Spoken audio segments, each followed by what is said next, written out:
GM, le Bitcoin vient de repasser au-dessus des 62 000. On est actuellement à 64 000 $. L'été arrive à sa fin. Qui dit fin de l'été dit les gens reviennent des vacances. Donc le volume risque de revenir sur le marché crypto dans les prochaines semaines. Toutes les étoiles sont en train de s'aligner petit à petit avant le déclenchement de ce fameux bull run tant attendu. Dans cette vidéo, je vais te montrer pourquoi tu n'es pas assez bullish sur le marché crypto. On va aller tracer des traits comme d'habitude sur les charts. On va faire le tour de l'actualité. Bref, reste jusqu'à la fin de la vidéo. Avant tout, je tenais à remercier Crypto News d'être le sponsor de cette chaîne YouTube. Crypto News, c'est quoi? C'est le site d'actu crypto numéro 1 en France. Sur Crypto News, tu as beaucoup d'actu altcoin, Bitcoin, Ethereum. Tu as toutes les pre-sales du moment. C'est dedans où je pose mon argent bêtement des fois. Ça fait 8 ans qu'ils sont sur le marché. Ils ont près de 250 guides et articles. Tu as beaucoup de news en vedette, que ce soit les meilleurs stacking crypto, que ce soit les meilleurs meme coins. Tu as des comparatifs d'exchange, tu as des outils, des guides. Bref, si tu veux devenir incollable dans le monde de la crypto, tu as le lien de Crypto News en description et en commentaire épinglé. Donc que s'est-il passé? On avait ici ce fameux triangle symétrique qu'on avait tenté de briser aux alentours du 20 août. On est re-rentré dedans, puis on a rebreak, on a pullback et on s'est envolé aux alentours des 65 000 $. On est actuellement aux alentours des 64 000 et on est en train de range dans cette zone ici, comme ça a été le cas aux alentours du 2 août où on a eu le gros crash du 5 août, le fameux crash qui a fait capituler beaucoup de personnes. Et qu'est-ce qui pourrait se passer du coup dans les prochains jours? On va dézoomer un petit peu et on peut voir grossièrement que ce qui s'est passé ici est la même chose qui s'est passé ici. Donc on avait un triangle, on a break, on est parti chercher un top.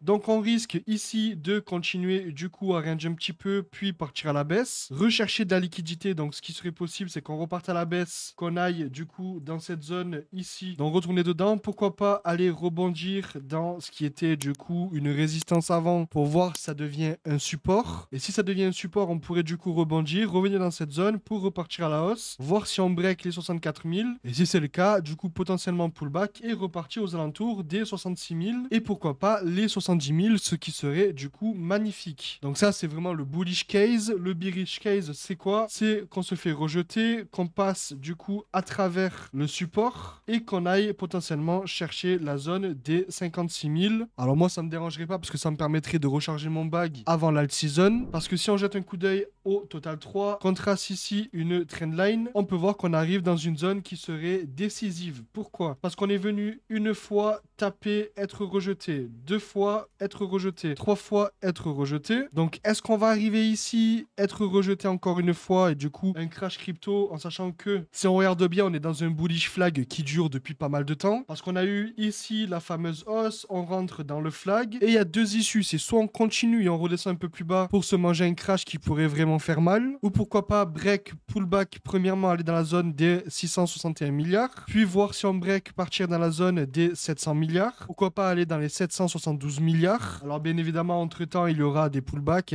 donc on rentre, hop, pourquoi pas range, pullback, etc. Arriver aux alentours du 3 novembre pour déclencher vraiment une alt season qui serait incroyable, en sachant que le top de 2021 était aux alentours des 1,12 trillions, donc franchement ça ferait sens. Si on arrive vraiment à break toutes ces zones, ça pourrait être extrêmement bullish, en sachant que comme vous pouvez le voir, on a le marché crypto qui est vraiment vert en daily et en weekly. En weekly on a Popcat 70%, Render 38%, WIF 34%, Floki 33%, Avax 35%, Spice Network 20%. Bref, la plupart des altcoins sont dans le vert, donc c'est assez bullish. C'est pour ça que je vous dis, vous n'êtes pas assez bullish. Les prochains mois risquent d'être vraiment incroyables. Donc aujourd'hui, pas beaucoup d'actu crypto parce que c'est le week-end et puis le marché fait sa route, donc c'est tranquille. On a eu hier un pic du coup lorsque le Bitcoin s'est envolé, des frais sur la blockchain Bitcoin où on est passé de pratiquement 70 centimes à 7,25 $, donc un x10. Donc les miners ont dû faire quand même pas mal d'argent hier. Mais on a une news assez intéressante. On a Robert Kennedy Jr. qui vient de suspendre sa campagne présidentielle afin de se joindre à Donald Trump. C'est assez bullish en sachant que ce candidat était pro-Bitcoin. Et on a ici le document, bien évidemment, la preuve comme quoi Robert Kennedy Jr.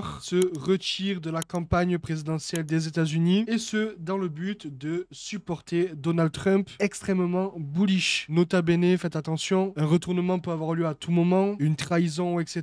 Vraiment, vous savez comment ça se passe. Donc, commencez pas à faire all-in, continuez votre DCA, et surtout investissez l'argent que vous pouvez vous permettre de perdre. On a la Russie qui serait sur le point de lancer 2 exchanges crypto et 2 stablecoins stable qui serait lié au yen et à la monnaie des BRICS. Donc BRICS, c'est Brésil, Russie, Inde, Chine et Afrique du Sud. Donc c'est une monnaie qui a fait beaucoup parler d'elle parce que c'est une monnaie qui pourrait en quelque sorte concurrencer le dollar. Bref, donc c'est assez bullish de voir la Russie commencer à légaliser un petit peu la crypto-monnaie petit à petit, en sachant qu'ils ont un petit peu les fesses entre deux chaises. Une fois c'est pas légal, une fois c'est légal. Bref, j'ai l'impression que c'est seulement quand ça les arrange, mais c'est extrêmement bullish pour l'écosystème crypto, à voir comment ça va se passer. On a aussi une stat de Cointelegraph où on a l'ETF Bitcoin de Hong Kong qui vient de dépasser les 2 milliards de dollars Hong Kong. Donc ça fait 200 millions de dollars en assets. Donc plus on avance dans le temps et plus les bagues se remplissent. Donc c'est assez bullish. Après voilà, 200 millions c'est ridicule à côté de Grayscale, BlackRock, etc. Mais ça va permettre à beaucoup plus de personnes en Asie d'avoir accès à ces ETF. Donc c'est assez bullish. Prochaine news aussi, attention, plus on avance vers le bull run, plus il y aura de scams, de hacks, etc. Petit article pour vous dire comme quoi on a eu le serveur Discord de Polygon qui a été attaqué. À l'heure où la vidéo sort, c'est bon, le Discord est entre de bonnes mains. Mais tout ça pour vous dire que lorsque vous voyez un lien sur Discord, quelque chose qui vous semble bizarre, etc., ne cliquez sur aucun lien. Parce que quand ça semble bizarre, la première impression ne manque jamais. Il suffit de vous cliquer sur le lien, vous connectez votre wallet et hop, vous êtes siphonné. En sachant que vous verrez pendant le prochain bull run, il y en aura pratiquement tous les jours des scams. Donc faites attention. Là, c'est Polygon, c'est huge, ils ont les bras longs, etc. Ils ont récupéré l'accès de façon assez simple. Mais il suffit qu'il y ait un projet super hypé pendant le prochain bull run où il y a 10, 20 000 personnes dessus, extrêmement actives, etc. Un petit lien frauduleux et c'est fini. Donc faites attention. On a El Salvador aussi qui a acheté 122 bitcoins depuis mars. Si on regarde sur Arkham, il y a quelque chose d'assez intéressant. Ils sont en train de faire un DCA incroyable. Comme vous le voyez, ils ont acheté du coup un bitcoin il y a 22 heures, un bitcoin il y a 2 jours, un bitcoin il y a 3 jours. Bref, tous les jours ils achètent un bitcoin. C'est vraiment the DCA. C'est incroyable. Sur Arkham, qui est selon moi une des meilleures technologies de la blockchain, vous allez pouvoir voir combien ils hold avec la valeur, etc. On a Bukele qui a littéralement sauvé son pays et c'est que le début parce que lorsque le bull run va commencer, il risque de doubler cette somme et pour un pays qui est en galère comme le Salvador, croyez-moi que c'est vraiment incroyable. Et avant de finir, dernier petit article, hier on a eu un speech du président de la Fed, du coup Powell, qui a déclaré comme quoi le temps est venu pour que la politique s'ajuste, indiquant une orientation vers des baisses des taux d'intérêt. Donc c'est extrêmement bullish. Préparez-vous parce que les prochaines semaines, les prochains mois seront décisifs pour changer votre vie. Et moment de transparence, j'ai posé un petit billet, alors un petit gros billet sur Ponké et Popcat, qui sont deux mêmes coins assez bullish en ce moment. Dis-moi toi en commentaire si tu as du Ponké ou du Popcat, ou les deux. Et n'oublie pas de t'abonner, d'activer la cloche et de laisser un like.